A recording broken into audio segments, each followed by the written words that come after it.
Okay na, test drive nyo? Oo, napapultang Layo yung test drive nyo, saan yung test drive? sa Skyway. Napapultang na niya, napalagyan niya na lang. Sir Dan! Good afternoon, nice to meet you sir. Sir, layo yung test drive nyo, saan nakarating? Sa Skyway? Skyway. Nagpakabit na kay RFID. Ah, okay. Layo. Kala ko, didiretso na sa Quezon eh. Saan yung galing sir? Sa Quezon pa. Saan kayo sa Quezon? Pagbilaw. Pagbilaw. Bilaw. Ah. Ilang hours biyahe dun sir? Ayun sabi, mga 6 daw siguro. Mga 6 hours. First time kong punta dito sa Ah, okay. Ah, talaga sir? So, yun. Sama ko na kayo sa video sir ah. So, yung unit ni sir, kailan nga yun? 3 weeks ago, no? Order nyo. Na EcoSport. Mga ganon. So, kasi nga, syempre, tulad niyan, pulido namin unit. So, yung mga videos sir, yung updates lahat, diba, nasend namin. Transmission, so kaya pulido yan, everything. Pakita namin yung luma, saka yung bagong transmission, kinakabit. Sa under chassis, okay na rin. Wala kayo narinig ng mga squeaking sa ilalim. Okay. Ano pa ba yan?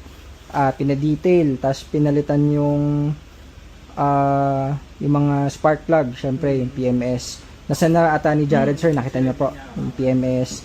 So, kumusta yung test drive sir? ayos, sarap. Okay. Okay. Biyahe na kayo, diretso na kayo, Quezon.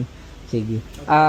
Ito sir, prep lang na tapusin na namin yung mga paperworks. Tapos, may mga videos pa ba tayo na isi-send dyan? Nasend na lahat, no? Yung mga ginawa sa unit ni sir. Upo muna kayo sir. Kape muna kayo, coffee or tubig. Sir, cash yung payment. Opo. Yan, so ito yung EcoSport ni sir guys, 2015 na top of the line na titanium charcoal yan. Try. Ito yung ginawa mo yung under chassis, no? Yung kay sir. Okay na, yung Wala, okay daw, sabi, ganda ng feedback, wala daw kahit anong tunog. All good. Ayun, so, si Boss Ryan sa under chassis natin. Tapos, ito pala, nagpakabit pala si sir ng ng head unit. Ayan. So, ito guys, yan. Naka-deep dish matting, nakuha namin ganyan na, so wala na kaming binago, hindi na namin tinanggal. Nagpa-add-on lang si sir ng head unit na Tesla type. Syempre, kasama na yung reverse cam dyan. So, titanium, naka-leather seats to, leather armrest. Kita nyo naman kapag Ford, napakaganda ng leather seats niya, wala yung mga parang mga cracks or mga punit-punit. So, ito yung sa interior, ito naman yung sa labas, mga gulong. Bago yan guys, makapal. Ready for long drive na to. Naanuhan pa ng ibon, patanggal na lang natin. So, sir, maraming salamat Sir Dan, all the way pa from Quezon. So, ngayon babiyahin na rin si sir. First time daw pala ni Bossing dito sa Manila. So, ang ganda ng unit na kinuha niyo. Brisbane Brown. So, ito yung isa sa mga marami nating i-release. So, may isa pa tayong charcoal, nandun na sa detailing. 2018 naman yon.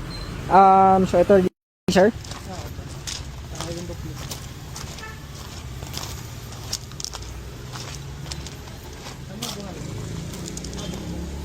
Yan. Ito sir, pagbukas dito lang.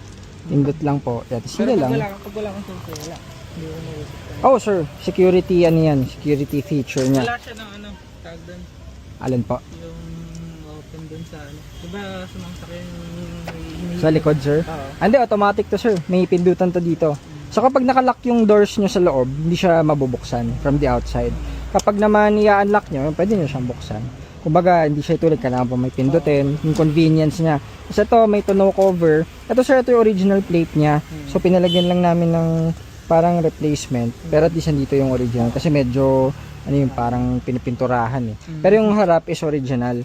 So, ito, yan, may tonneau cover. May dumi pa. May tonneau cover. Pwede nyo tanggalin to. Pwede nyo ito yung mga upuan. Tapos, dito, tools, tow hook. Ito yung special tool sir, sa likod. Parang lock to dun sa gulong eh. Yung sa Ford talaga yan, lahat ng units may ganyan. Tapos yung jack kompleto, pati yung wrench niya pang tanggal. So may mga spare tayong lug nuts just in case lang. So kompleto naman po yan. So dito naman tayo sa labas. Dito siya, wag niyo lang laksan yung pagsara, pero mga ganyan design naman yan. Minsan kasi may sobrang lakas magsara eh. So yung mga ganon. Yung gulong yan sir, 2021 yung manufacture date niya. So expiry yan is 5 years. Tapos, dito, basta nearby yung susi, ito yung mga perks ng top of the line. Kapag top of the line, kahit di nyo na, marami kayong dala, nasa bulsa nyo yung susi, pindutin nyo lang, unlock na yung kotse nyo. Yun yung mga perks niya. So, syempre, leather seats, automatic lahat, windows, side mirror adjust, left, right, tapos, ang pag-adjust, sir, parang joystick. Oo, tapat nyo lang. So, 0, naka-off yan. Dito naman sa upuan, ito yung taas baba, pwede nyo adjust, recline, ito yung reclines, meron pa tayong lumbar support sir nandito. Lumbar support. Tapos, sa top of the line, telescopic. Telescopic, saka, actually kahit trend pala. So, lahat ng convenience ng Ford, yung binibigay ng Ayun Ford. pala yung lock. Ito po yung lock, baba nyo lang kung gusto nyo Ano adjust. nila kanina eh. Oo. Tapos ito, sa ilalim, yung trasabante. Tapos ito, natataas din, nabababa. Controls ng sunroof, nandito po. Pwede may ram yung susi, sir. Pag start, syempre brake. One click lagi. Head unit, naka-reverse cam yan, syempre. Tapos, ano pa ba? Ito sir, kahit naka-head unit kayo, integrated yan dito sa Ford natin, sa system. So, yung volume niya, working po yan. Lock, unlock button, and yung hazard controls, naka-integrate lahat yan. So, pati yung controls ng AC, yan sir, may kita nyo, naka-ano po yan, kasama siya. Tapos, ayan. So, ayun sir, Bluetooth, nandito naman, so pwede nyo naman po explore yan. Ayan, ito yun sir, kanina kasi naka-reverse cam. Yung ano pala niyan, manual. Ano sir, nandun sa kasama, sa booklet. Apo, nandyan, kompleto yan, manual. Tapos yan, yung sa aircon niya, yan, makita nyo, nag-adjust po yan, naka-integrate din yan, pati yung temperature, yan, adjust. Tapos syempre, kapag Ford, napakalambot ng steering. Headlight control sir, nandito, kapag American brands or European cars. Off, park light, headlights, yung A, may automatic yan sir.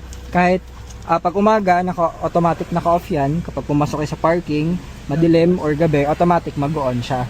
Tapos, ito naman, fog lights. Kapag naka-on pala, yan.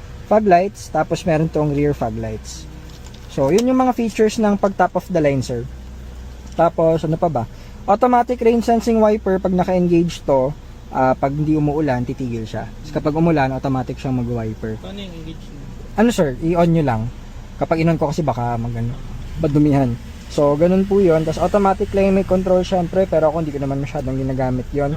Sports mode, kapag mga paahon, pwede nyo magamit to sa overtaking. Manual mode, plus minus. Tapos, ano pa ba? So, the rest mga basic lang naman. Sa aircon, left side yung fan speed, right side yung thermostat controls. Tapos, make sure nyo na naka-on yung AC. Baka minsan kasi yung iba na, akala nila walang aircon. Sira yung pala, hindi naka-on. Tapos, ito yung sa pwede sa paa, tapos yung circulate. Tapos, signal, meron niyang 3 times mamamatay yung ano niya, intermittent niya. So, kapag kinlik nyo, yun yung kapag liliko kayo. Yun. So, yun, very basic naman sir. Pag may questions kayo anytime or concerns, message nyo lang kami doon sa group chat. Opo. Pakihi pala ako. Oh, sige sir, nandun sa office. Tapos, ano pa ba? Ayun. Yung upuan, nakita nyo na, nare-recline, pataas. Pwedeng itaas yung upuan, pwedeng i-ano. Tapos, pakita ko lang din pala yung ano sir, sa engine bay. Madumi, dito pa napapatanggal. Ayan. So, dito sir, max yung coolant niya. Tapos, brand new pati yung mga reservoir nyo. Battery, brand new. With warranty po yan, nandun sa loob. Yung radiator nyo sir, nakita nyo rin sa video. Yan, bago yung ano, no. Nakita nyo, manipis yung original na nakakabit. Pinalit natin na mas makapal. Kaya yung test drive ni Jad, yung sinansan yung video, parang 70 lang, 70, 75. So, baka max yan, mga 80 kapag nasa highway kayo. So, wala na kayong intindihin dito sir, gamitin nyo na lang. Monitor nyo lang to every now and then kapag mag-long drive kayo. Or itong level ng coolant. Tapos, yun lang, yes, yun lang naman. Just make sure nyo lang, brand new naman yung battery, so wala kayong